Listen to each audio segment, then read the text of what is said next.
Hello friends, ഞാൻ അനിൽകുമാർ. എല്ലാവർക്കും നമസ്കാരം. കഴിഞ്ഞ ദിവസം എത്തിയ ഒരു വാർത്ത പ്രായപരിധി കഴിയാറായി നിൽക്കുന്ന ഉദ്യോഗാർത്ഥികളെ സംബന്ധിച്ച് വളരെ സന്തോഷകരമായൊരു വാർത്തയായിരുന്നു.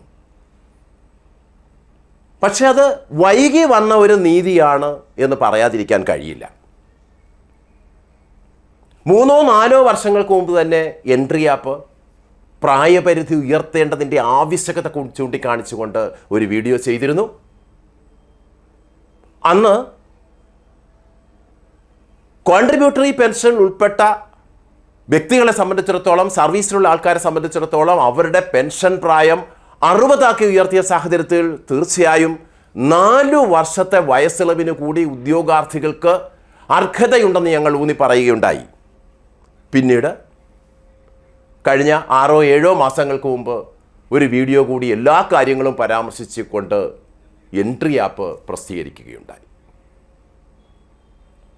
അതെന്തുമായിക്കൊള്ളട്ടെ, നമുക്കിവിടെ ഇന്ന് ചർച്ച ചെയ്യേണ്ടത് പ്രായപരിധിയിലെ വർധനവ് വന്നപ്പോൾ ഇപ്പോൾ നമ്മളുടെ പത്രമാധ്യമങ്ങളൊക്കെ തന്നെ തെറ്റിദ്ധരിപ്പിക്കുന്ന രീതിയിൽ ചില വാർത്തകളൊക്കെ കൊടുക്കുന്നുണ്ട്. 41 തികഞ്ഞില്ലെങ്കിൽ 1/1/2026 41 തികഞ്ഞില്ലെങ്കിൽ 40 തികഞ്ഞില്ലെങ്കിൽ ഇങ്ങനെ പറഞ്ഞ് പരസ്പര വിരുദ്ധമായ വാർത്തകൾ കൊടുക്കുമ്പോൾ അവിടെ പിന്നോക്ക സമുദായങ്ങൾക്ക് എത്രമാത്രം വയസ്സിളവ് ലഭിക്കും, SC STക്ക് എന്ത് വയസ്സിളവ് ലഭിക്കും, അല്ലെങ്കിൽ ഡിഫറൻ്റ്ലി ഏബിൾഡ് ആയിട്ടുള്ള ആളുകൾക്ക് എത്ര വയസ്സിളവ് ലഭിക്കും, അത് തന്നെ വിവിധ തസ്തികകളിലെ വയസ്സിളവിൻ്റെ കാര്യത്തിൽ എങ്ങനെയായിരിക്കും, ഇങ്ങനെ ധാരാളം സംശയങ്ങൾ ഉദ്യോഗാർത്ഥികൾക്കുണ്ട്. പ്രമുഖമായും ഈ വീഡിയോ അത്തരം സംശയങ്ങൾ ദൂരീകരിക്കുക എന്ന ലക്ഷ്യത്തോടുള്ളതാണ്. നമുക്ക് നോക്കാം, കേരളം ഇന്ന് ഈ ഒരു ക്ലബിലേക്ക് ചേർന്നിരിക്കുകയാണ്. നമുക്കറിയാം, ഇന്ത്യയിൽ ഏറ്റവും കൂടുതൽ പ്രായപരിധി കൂട്ടിയിരിക്കുന്ന സ്റ്റേറ്റ് എന്ന് പറയുന്നത് തെലങ്കാനയാണ്. 46 വയസ്സാണ് അവിടെ പ്രായപരിധി. 46 വയസ്സ് വരെയുള്ളവർക്ക് അപ്ലൈ ചെയ്യാൻ കഴിയുന്ന ഒരു സ്റ്റേറ്റാണത്. ഗോവയിൽ 45 ഉണ്ട്, ആന്ധ്രാപ്രദേശിൽ 42, ഒഡീഷ 42, ഹരിയാന, ഉത്തരാഖണ്ഡ് 42, ഛത്തീസ്ഗഡ്, മധ്യപ്രദേശ്, ഉത്തർപ്രദേശ് ഇവയ്ക്കൊപ്പം കേരളം കൂടി ചേർന്നിരിക്കുന്നു. പ്രായപരിധി 40 വയസ്സാക്കി ഉയർത്തിയിരിക്കുന്നു. ഇവിടെ നമുക്ക് പത്രമാധ്യമങ്ങൾ വഴി കിട്ടിയ ഒരു വാർത്ത എന്ന് പറയുന്നത് ഉയർന്ന പ്രായപരിധി 36 നിന്ന് 40 ഉയർത്തി എന്നതാണ്. ഇത് സംബന്ധിച്ച വിശദമായ ഗവൺമെൻറ് ഓർഡർ നമുക്ക് ലഭ്യമാകേണ്ടിയിരിക്കുന്നു. ഇപ്പോൾ കിട്ടിയ വിവരങ്ങളനുസരിച്ച് നമുക്ക് ഇതിൻ്റെ ഇമ്മീഡിയറ്റ് ഇഫക്റ്റ് എന്തായിരിക്കും, അതായത് ഇത് 2026 വിജ്ഞാപനങ്ങൾക്ക് മാത്രമേ ബാധകമാവുകയുള്ളൂ, അതോ 2025 നമുക്കറിയാം 2025 PSC 902 കാറ്റഗറികളിലേക്കുള്ള വിജ്ഞാപനങ്ങളിലൂടെ റെക്കോർഡ് സൃഷ്ടിച്ച വർഷമാണ്. അപ്പോൾ പ്രധാനപ്പെട്ട വിജ്ഞാപനങ്ങളെല്ലാം കഴിഞ്ഞു പോയിരിക്കുന്നു. ഇനി 2026 മുതലാണ് ഇതിന് ഇഫക്റ്റ് കിട്ടുന്നതെങ്കിൽ ഇനി വരുന്ന വിജ്ഞാപനങ്ങൾക്ക് മാത്രമേ അത് ബാധകമാകുകയുള്ളൂ. എനിക്ക് PSCയുടെ ഒരു സൈലൻസ് കൂടെ നോക്കുമ്പോൾ ഇത് ജിയോ വായിച്ച് നോക്കുന്നതിന് മുമ്പ് തന്നെ എനിക്ക് പറയാൻ കഴിയും ഇത് 2026 മുതലായിരിക്കും ഇതിൻ്റെ എഫക്റ്റ്. കാരണം PSC ഇപ്പോൾ ജനുവരി ഫെബ്രുവരി ആയിട്ടും ഒരു വിജ്ഞാപനവും പുറപ്പെടുവിക്കാതിരുന്നത് ഗവൺമെൻറ്റിൻ്റെ ഉത്തരവ് കാത്തിട്ടാണ് എന്ന് ഞാൻ കരുതുകയാണ്. അപ്പോഴവിടെ 2025 പ്രാബല്യമുണ്ടോ എന്നത് നമുക്ക് ജിയോ പരിശോധിച്ച ശേഷം പിന്നീട് നമുക്കതേപ്പറ്റി ചർച്ച ചെയ്യാം. ഇപ്പോൾ ഞാൻ 2026 ഫോക്കസ് ചെയ്തുകൊണ്ട് 2026 നോട്ടിഫിക്കേഷൻ വരാൻ സാധ്യതയുള്ള ചില തസ്തികകളിലെത്തുകൊണ്ട് LDC, LGS, office attendance secretariat PSC, അതുപോലെ തന്നെ LSGD സെക്രട്ടറി, ഇതൊക്കെ 2026 നോട്ടിഫിക്കേഷൻ വരാൻ സാധ്യതയുള്ള തസ്തികകളാണല്ലോ. അതുപോലെ LP UP അസിസ്റ്റൻറ്റ് 2026 നോട്ടിഫിക്കേഷൻ പ്രതീക്ഷിക്കുന്നതാണ്. ഇവയ്ക്കൊക്കെ എങ്ങനെയാണ് ഈ പ്രായപരിധി സ്വാധീനിക്കുക, ഉദ്യോഗാർത്ഥികളെ സംബന്ധിച്ച് അത് അറിയാനുള്ള ഒരു ഉത്സാഹമുണ്ടായിരിക്കും. അതിനുവേണ്ടിയാണ് ഞാൻ ശ്രമിക്കുന്നത്. നോക്കൂ, നമ്മളിപ്പോൾ പറഞ്ഞ LDC, LGS, office attendant secretariat PSC എന്നിവയിലേക്കുള്ള, അതുപോലെ തന്നെ LSGD സെക്രട്ടറി, ഇവയ്ക്കൊക്കെ തന്നെ നിങ്ങൾക്കറിയാം നേരത്തെ നിലവിലിരുന്ന ഒരു പ്രായപരിധി എന്ന് പറയുന്നത് 18-36. അപ്പോൾ ഈ പറഞ്ഞ എല്ലാ തസ്തികളെ സംബന്ധിച്ചിടത്തോളവും അത് 18-40 മാറുകയാണ്. 2026 ഡിസംബർ 31 വരെ നോട്ടിഫിക്കേഷൻസ് ഉണ്ടാകുമ്പോൾ അവിടെ PSC പറയുന്നത് എന്തായിരിക്കും? 2/1/1990 മുതൽ 1/1/2008 വരെ ജനിച്ചവർക്ക് അപേക്ഷിക്കാൻ കഴിയുമെന്നാണ് പറയുക. ജനറൽ കാറ്റഗറിയെ സംബന്ധിച്ച് അതായിരിക്കും അവർ പറയുക. പഴയ പ്രായപരിധി ആയിരുന്നെങ്കിൽ, അതായത് ഈ പറഞ്ഞ പോലെ 18-36 ആയിരുന്നെങ്കിൽ അങ്ങനെ പറയുമായിരുന്നു. പക്ഷെ ആ സ്ഥാനത്ത് ഈ 2/1/1990 പകരം 2/1/1986 എന്നായിരിക്കും 2026 ഈ പരിഷ്കരണത്തിന് ശേഷം വരുന്ന വിജ്ഞാപനങ്ങൾ രേഖപ്പെടുത്തുന്നത്. അവിടെ 4 വർഷം, ഇവിടെ നിന്നും 4 വർഷം മുൻപ് ജനിച്ച ഉദ്യോഗാർത്ഥിക്ക് പോലും ജനറൽ കാറ്റഗറിയിൽ അപ്ലൈ ചെയ്യാൻ കഴിയുന്നു. പക്ഷേ 18 വയസ്സ് കറക്റ്റായിട്ട് നിൽക്കുന്നത് കൊണ്ട് 1/1/2008 ആയിരിക്കും. അപ്പോഴാ മാറ്റം മനസ്സിലായല്ലോ, ആ മാറ്റം വ്യക്തമാണല്ലോ. അടുത്തതായി SC/ST.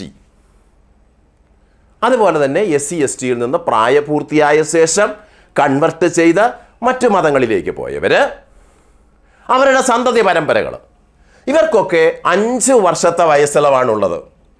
അപ്പോൾ നേരത്തെ ആയിരുന്നെങ്കിൽ പ്രായപരിധി 36 ആയിരുന്നപ്പോൾ സ്വാഭാവികമായി 36 5 41 വർഷമേ അവർക്ക് കിട്ടുമായിരുന്നുള്ളൂ. ഇപ്പോഴത് 40 ആയപ്പോൾ 40+5 45 വയസ്സ് വരെ അവർക്ക് വയസ്സിളവ് ലഭിക്കും. SC/ST വിഭാഗങ്ങൾക്കും SC/STയിൽ നിന്ന് കൺവെർട്ട് ചെയ്ത് മറ്റു മതങ്ങളിലേക്ക് പോയവർക്കും ആ ഒരു ആനുകൂല്യം കിട്ടും. അപ്പോൾ നേരത്തെ ആയിരുന്നെങ്കിൽ 2/1/1985 മുതൽ 1/1/2008 വരെ ജനിച്ച SC/ST അല്ലെങ്കിൽ അതിൽ നിന്ന് കൺവെർട്ട് ചെയ്തവർക്ക് അപേക്ഷിക്കാൻ കഴിയുമായിരുന്ന ഒരു അവസ്ഥയിൽ നിന്ന് പുതിയ നോട്ടിഫിക്കേഷൻ വരുമ്പോൾ 2026 നോട്ടിഫിക്കേഷൻ വരുമ്പോൾ ഇത് ബാധകമല്ല, ഇതാണ് ബാധകം. അപ്പോൾ SC/STയുടെ ആ ഒരു സ്റ്റാറ്റസ് ഒന്ന് നോക്കൂ. 2/1/1981 ജനിച്ചവർക്കും അപേക്ഷിക്കാൻ കഴിയും. ആ 2/1/1981 മുതൽ 1/1/2008 വരെ ജനിച്ചവർക്ക് അപേക്ഷിക്കാൻ കഴിയും. അതുപോലെ തന്നെ ഈ SC/STയിൽ നിന്ന് കൺവെർട്ട് ചെയ്ത് വന്ന ആൾക്കാർ, ഇവർക്ക് അറിയാത്തൊരു കാര്യമുണ്ട്. ഇവരിപ്പോൾ 45 വയസ്സെന്ന് പറയുന്നുണ്ടല്ലോ. ആക്ച്വലി പല വിജ്ഞാപനങ്ങളിലും ഇവർക്ക് 50 വയസ്സ് വരെ അപ്ലൈ ചെയ്യാൻ കഴിയും. അതെങ്ങനെയാണെന്ന് ചോദിച്ചാൽ, നമ്മുടെ ജനറൽ റൂൾസിൽ അവിടുത്തെ പാരഗ്രാഫ് 2 കാര്യം പറയുന്നുണ്ട്. അതായത് SC/STയെ സംബന്ധിച്ചിടത്തോളം ഒരു തസ്തിക, അതിലേക്കുള്ള ക്വാളിഫിക്കേഷൻ ഡിഗ്രിയിൽ താഴ്ന്നതാണെങ്കിൽ ആ നിർദ്ദിഷ്ട ക്വാളിഫിക്കേഷനേക്കാൾ ഉയർന്ന ക്വാളിഫിക്കേഷനുള്ള വ്യക്തികളാണെങ്കിൽ അവർക്ക് 50 വയസ്സുവരെയും SC/ST കൺവെർട്ട് ചെയ്ത ആൾക്കാർക്ക് കൊടുക്കാമെന്ന് പറയുന്നുണ്ട്.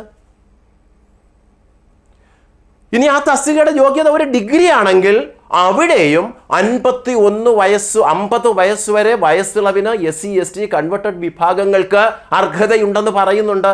പക്ഷേ പലരും ഇത് മനസ്സിലാക്കുകയോ ഇതിനനുസരിച്ച് അപേക്ഷിക്കുകയോ ചെയ്യുന്നില്ല എന്നതാണ് സത്യം. ചില തസ്തികകൾ ഇത് പറ്റില്ല എങ്കിൽ ഇന്ന പാരഗ്രാഫ് ഇതിന് ബാധകമല്ല എന്നവർ പറയും. അപ്പോൾ കാര്യങ്ങൾ വ്യക്തമാണ്. ഇവിടെ സ്വാഭാവികമായും 45 വയസ്സ് വരെയുള്ളവർക്ക് അപ്ലൈ ചെയ്യാൻ കഴിയും. 2026 അപ്ലൈ ചെയ്യുമ്പോൾ 2/1/1981 മുതലുള്ളവർക്ക് സ്വാഭാവികമായി അപ്ലൈ ചെയ്യാൻ കഴിയും 45.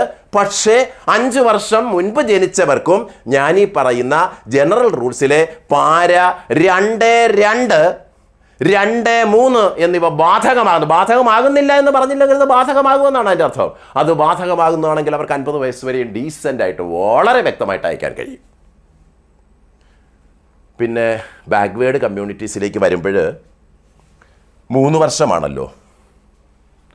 നമുക്കിപ്പോൾ ഇത് വരുന്നതിന് മുൻപ് കഴിഞ്ഞ വർഷമൊക്കെ ഈ വർഷം ഇതൊന്നും വന്നില്ല എങ്കിൽ അവർ നോട്ടിഫിക്കേഷനിൽ കൊടുക്കുക 2/1/87 മുതൽ 1/1/2008 വരെ. അതായത് 2/1/87 1/1/2008 ഇടയിൽ ജനിച്ചവർ എന്ന് ഞാൻ ഈ ഡേറ്റുകൾ ഉൾപ്പെടെയാണ് എന്നായിരിക്കും പറയുക.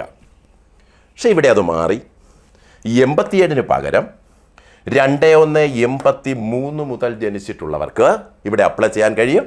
ഈ പരിധി എന്തായാലും 18 വയസ്സാണ്. 1/1/2008 ഇപ്പോൾ നിങ്ങൾക്ക് ഓരോരുത്തർക്കും നിങ്ങളുടെ ഡേറ്റ് ഓഫ് ബർത്ത് എന്തെന്ന് ഓർത്ത് കഴിഞ്ഞാൽ നിങ്ങൾക്ക് ഈ ഞാൻ പറഞ്ഞ പോസ്റ്റുകളിൽ, ആ ജനറൽ പോസ്റ്റുകളിൽ നിങ്ങൾക്ക് അപ്ലൈ ചെയ്യാൻ കഴിയുമോ എന്നൊരു ധാരണ ഉണ്ടാക്കിയെടുക്കാൻ കഴിയും. ഞാനിത് പറയുന്നത് ഈ നോട്ടിഫിക്കേഷനൊക്കെ ഈ വർഷം ഇപ്പോൾ പെട്ടെന്ന് തന്നെ വരുമെന്നല്ല പറയുന്നത്, കുറച്ച് കഴിഞ്ഞേ വരൂ. പക്ഷേ ഇപ്പോഴേ നിങ്ങൾ പഠിച്ചു തുടങ്ങണം. പലരും ഏജ് ഓവർ ആയല്ലോ എന്നത് കരുതി പുസ്തകങ്ങളൊക്കെ വലിച്ചെറിഞ്ഞിട്ട് വളരെ ദേഷ്യത്തോടു കൂടി PSC ടെസ്റ്റ് കാണുന്നത് പോലും ദേഷ്യമായിട്ട് നിന്നവരാണ്. അവരുടെ മുന്നിലേക്ക് ഈ സുവർണാവസരം വരുമ്പോൾ നിങ്ങൾ ഒന്നുകൂടി നേരത്തെ പഠിച്ചിരുന്ന കാര്യങ്ങളൊക്കെ ഒന്ന് പൊട്ടി തട്ടിക്കൊടഞ്ഞെടുക്കണം. അവയൊക്കെ പഠിച്ചെടുക്കണം. നമുക്ക് നേടണം. ദൈവം നമ്മുടെ മുന്നിലേക്ക് തന്ന ഒരു അവസരമായിട്ട് ഇതിനെ കരുതണം. അങ്ങനെ മുന്നോട്ട് പോകാൻ നിങ്ങൾക്ക് കഴിയണമെന്നുണ്ടെങ്കിൽ വളരെ സ്മാർട്ടായിട്ട് നിങ്ങൾ മുന്നോട്ട് പോകണം. അതിനുവേണ്ടിയാണ് ഈ ഡേറ്റ്. ഇങ്ങനെ ഒരു ഓർഡർ വന്നു, അതിൻ്റെ സന്തോഷം പ്രകടിപ്പിക്കുക എന്നുള്ളത് ആവശ്യമാണ്. നിങ്ങൾക്ക് സന്തോഷമുണ്ട്, ഞങ്ങൾക്കും സന്തോഷമുണ്ട്. പക്ഷേ അതിലുപരി പ്രായോഗികമായിട്ട് നാളെ ഇതിനെ നമ്മൾ എങ്ങനെ പ്രയോജനപ്പെടുത്തുന്നു എന്ന് ചിന്തിക്കണ്ടേ? അതാണ് വേണ്ടത്.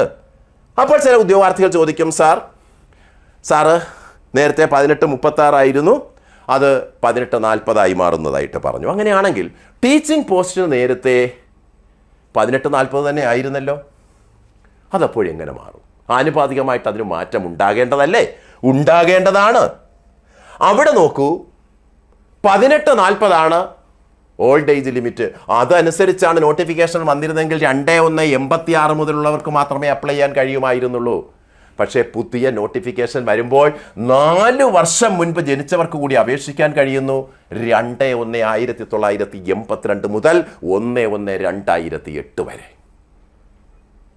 സന്തോഷമായില്ലേ? അത്രയും ആൾക്കാരെ കൂടി അത് ഉൾക്കൊണ്ടുവന്നിട്ടുണ്ട്. പിന്നെ SC ST നിന്ന് കൺവെർട്ട് ചെയ്തവരെ സംബന്ധിച്ച് അവർക്ക് ആക്ച്വലി 40 ഉണ്ട്. അതിനോട് 5 വയസ്സുള്ള വരുമ്പോൾ ആക്ച്വലി അവർക്ക് എന്താണ് വരിക? ആക്ച്വലി അവർക്ക് നേരത്തെ കിട്ടുമായിരുന്നു 40 + 5 45 ആയിരുന്നു കിട്ടുക. പക്ഷെ ഇവിടെ ആ 40 എന്നുള്ളത് 44 മാറിയല്ലോ. അവിടെ നേരത്തെ 40 എന്ന് പറഞ്ഞിരുന്നത് 44 മാറി. ആ സാഹചര്യത്തിൽ 44 + 5 വരിക, 49. കണ്ടോ, 50 വയസ്സിൻ്റെ അടുത്തെത്തുന്നു. 49 വയസ്സ് വരെയുള്ള SC ST കാൻഡിഡേറ്റിനും അതിൽ നിന്ന് കൺവെർട്ട് ചെയ്ത് വന്നവർക്കും ഇവിടെ അപേക്ഷിക്കാൻ കഴിയുന്നൊരു സാഹചര്യമുണ്ടായി. എന്ന് പറഞ്ഞാൽ 2/1/1977 മുതൽ 1/1/2008 വരെ ജനിച്ചവർക്ക് അപേക്ഷിക്കാനുള്ള ഒരു ഗോൾഡൻ ഓപ്പർച്യൂണിറ്റി എവിടെ ലഭിക്കുകയാണ്? ഈ ടീച്ചിങ് പോസ്റ്റുകൾ ലഭിക്കുകയാണ്. ഞാൻ ഈ പറഞ്ഞ തസ്തികകളൊക്കെ തന്നെ 2026 നോട്ടിഫിക്കേഷൻ വരുന്നവയാണ്. അപ്പോൾ തീർച്ചയായും ഇതിനൊക്കെ ഒരു ഇരട്ടി മധുരമായിട്ട് തന്നെ നിങ്ങൾക്കൊരു ഇൻസെൻറ്റീവ് കൂടെ ഞാൻ പറയുകയാണ്. നമ്മുടെ സർക്കാരിൻ്റെ സാമ്പത്തിക പ്രതിസന്ധിയൊക്കെ കാരണം DA ഒക്കെ കുറേ പെൻഡിങ് ആയിരുന്നു. ഇപ്പോൾ ഇലക്ഷൻ വന്നപ്പോൾ DA എല്ലാം സർക്കാർ അനുവദിച്ചു. ഇനി ഒരു പെൻഡിങ്ങും ഇല്ല. ഇപ്പോൾ 35% DA. 1000 രൂപ ബേസിക് പേ വാങ്ങുമ്പോൾ 350 രൂപ DA, 35% DA നമുക്ക് അനുവദിച്ചിട്ടുണ്ട്. അതുകൂടാതെ സർക്കാർ 3 മാസത്തിനകം റിപ്പോർട്ട് സമർപ്പിക്കണമെന്ന് പറഞ്ഞ് ഒരു പേ കമ്മീഷൻ നിയമിച്ചിട്ടുണ്ട്. അതുകൊണ്ട് തന്നെ ഇന്ന് നമ്മൾ കാണുന്ന ഈ സാലറി സ്കെയിലൊക്കെ തന്നെ ഏകദേശം ഒരു 35 മുതൽ 40% വരെയൊക്കെ ഉള്ളൊരു വർധനവ് നിങ്ങളൊക്കെ ജോലിയിൽ കയറുന്ന സമയത്ത് ഉണ്ടാകും. അതും ഒരു ഇൻസെൻറ്റീവായിട്ട് കരുതുക. കാരണം സാമ്പത്തികം ഒരു പ്രധാനപ്പെട്ട ഘടകമാണ്. നമുക്ക് നല്ല ശമ്പളം കിട്ടുക എന്നുള്ളതും പ്രമുഖമായ ഒരു കാര്യം തന്നെയാണ്. അപ്പോഴവിടെ നമ്മളെപ്പോഴും ചിന്തിക്കേണ്ടത് ഒരു അഡ്വൈസ് മെമ്മോ, PSCയുടെ ഒരു അഡ്വൈസ് മെമ്മോ, ഒരു അപ്പോയിൻമെൻ്റ് ഓർഡർ ലെറ്റർ, ഇത് തന്നെയാകണം നമ്മുടെ സ്വപ്നങ്ങളിൽ നിറഞ്ഞു നിൽക്കേണ്ടത്. ആ സ്വപ്നങ്ങളിൽ മുഴുകിയിരിക്കുമ്പോൾ നമ്മളതിനായി ധാരാളം പുസ്തകങ്ങൾ വായിച്ച് തള്ളുമ്പോൾ അവയൊക്കെ വളരെ രസകരമായ എൻ്റർടൈനറുകളായി, രസകരമായ നോവലുകളായി, രസകരമായ കഥകളായി നമുക്ക് അനുഭവപ്പെടും. കഥകൾ, അതുപോലെ ഈ നോവലുകൾ, ഇവയുടെ കാര്യങ്ങൾ, കഥാപാത്രങ്ങൾ നമ്മുടെ മനസ്സിൽ നിന്ന് മാഞ്ഞു പോവില്ല. അതുപോലെ നമ്മൾ പഠിച്ച കാര്യങ്ങളൊക്കെ ക്രിസ്റ്റൽ ക്ലിയറായിട്ട് നിങ്ങൾക്ക് മനസ്സിലുണ്ടാവും. ഏതൊരു പരീക്ഷയും നിങ്ങൾക്ക് തൻ്റെ ഇടത്തോടെ നേരിടാൻ കഴിയും. അപ്പോൾ ഇവിടെ അല്പം വൈകിയാണെങ്കിലും സർക്കാർ എടുത്ത ഈ തീരുമാനത്തെ നമുക്ക് ഫലപ്രദമായി ഉപയോഗിക്കാം. അതിനുവേണ്ടി ആത്മവിശ്വാസത്തോട് മുന്നോട്ട് പോയി കഴിഞ്ഞാൽ 2025 വിജ്ഞാപനങ്ങൾ നിങ്ങൾക്ക് കിട്ടുന്നില്ല എങ്കിൽ പോലും അത് കിട്ടുമോ ഇല്ലയോ എന്നുള്ളത് നമുക്ക് ജിയോ വരുമ്പോഴേ അറിയാൻ പറ്റൂ. അത് സാധ്യത കുറവാണെന്നാണ് എനിക്ക് തോന്നുന്നത്. 2026 വിജ്ഞാപനങ്ങൾക്ക് നിങ്ങൾക്ക് അപേക്ഷിക്കാൻ കഴിയും. അത് മാത്രമല്ല മറ്റു ഉദ്യോഗാർത്ഥികൾക്കും ഇവിടെ നമുക്കറിയാം 2025 18 വയസ്സ് തികയാതെ അപേക്ഷിക്കാൻ കഴിയാതിരുന്ന ഒരു വലിയ വിഭാഗം ഇപ്പോൾ 2026 വിജ്ഞാപനം വരുമ്പോൾ അവർക്ക് അപേക്ഷിക്കാൻ കഴിയുന്നു. അപ്പോൾ അവർക്കൊരു കന്നി അംഗത്തിലൂടെ തന്നെ അവർക്ക് ജോലി ലഭ്യമാക്കാനുള്ളൊരവസരവും വരുന്നു. അപ്പോൾ ഇതൊക്കെ അവസരങ്ങളായി മാറ്റട്ടെ. യങ് ജനറേഷൻ ആകട്ടെ, അതുപോലെ തന്നെ ഏജ് ഓവറാകാറായി നിൽക്കുന്നവരാകട്ടെ, ഇതിനിടയിലുള്ളവരാകട്ടെ, എവിടെയും പഠനം തന്നെയാണ് മുഖ്യം. നമ്മുടെ മനസ്സിൻ്റെ ആത്മവിശ്വാസമാണ് പ്രധാനം. ഈ രണ്ട് കാര്യങ്ങൾ മുൻനിർത്തി നമുക്ക് മുന്നോട്ട് പോകാം. 2026 2027 നിങ്ങൾ സർക്കാർ സർവീസിൽ ഒരു ഉദ്യോഗത്തിൽ പ്രവേശിച്ച് അതിൽ നിന്ന് ശമ്പളം വാങ്ങി നിങ്ങളുടെ രക്ഷകർത്താക്കൾക്ക് അതിൻ്റെ ഒരു വിഹിതം നൽകി അവരുടെ ആ സന്തോഷം ഏറ്റുവാങ്ങുന്ന ആ ഒരു വർഷമാകട്ടെ എന്ന് ആശംസിക്കുന്നു. വിജയാശംസകൾ. Good by.